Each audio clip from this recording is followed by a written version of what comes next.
So by the time this is post dating, there's probably going to be millions of hits on this video that Jay-Z did. Is an art performance version of Picaso Baby, which is on his album Magna Carta, produced by Timbaland. So the link to that is right here. I want you to watch the video, of course, because I'm making a commentary about the video. The reason I want to bring it to my YouTube channel is I think there's a parallel there.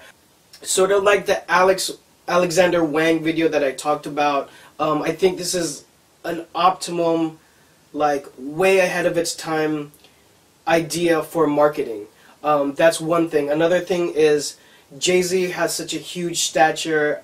He's a legend in the game, has done amazing things in hip-hop, and he actually doesn't have to do this type of marketing, but the fact that he does execute it and does it brilliantly, it's just sharpening his edge even more, because he's the type of person that really wouldn't even have to think about this, since he does sold out tours. But to create a venue that's very intimate and brings music back to so deep into a very artistic way of expressing and creating sort of this experiment with it and getting the natural reaction of all these people in such an intimate setting is like beyond brilliant. And so I did, if you follow my work at all, a lot of the beginning of my work with handmade denim and sewing denim from scratch kind of took a transition into being an expression, and I would get invited to art shows and do group art shows. I did a few solo art shows, all involving handmade denim and that craft.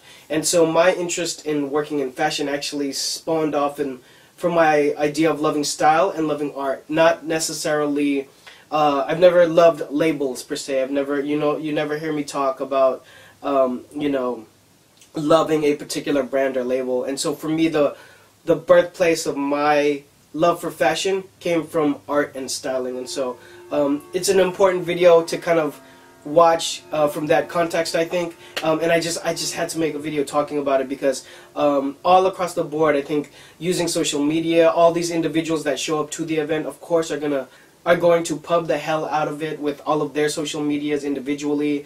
And just the idea of this notion and bringing real, actual art world people into the type of music and genre that they would never otherwise be affected by it is brilliant. Just a brilliant piece of marketing and a really great way of taking all these things that we have and creating something new with it that is out of the realm of what he does and what any of these other, some of these people I should say, are influenced by, and it creates a kind of a new world, a new lane. It creates definitely something to talk about. I mean, I'm making a YouTube video about it right now.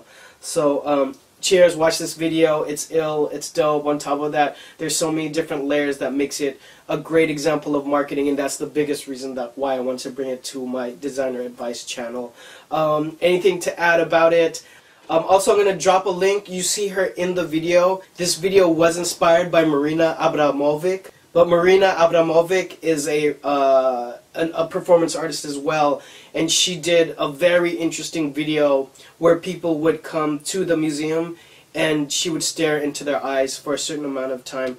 And so I'm going to drop a link to her video. She got invited, of course, to this event with Jay-Z, and she's in the video as well. So interesting to see where it spawned off from an actual performance artist who lives within the realm of the art world, and Jay-Z's interpretation of what he's done with this video now. And anyways, comments, anything to add to the conversation, drop it down below. You already know. Thank you for watching. I love you all. Peace.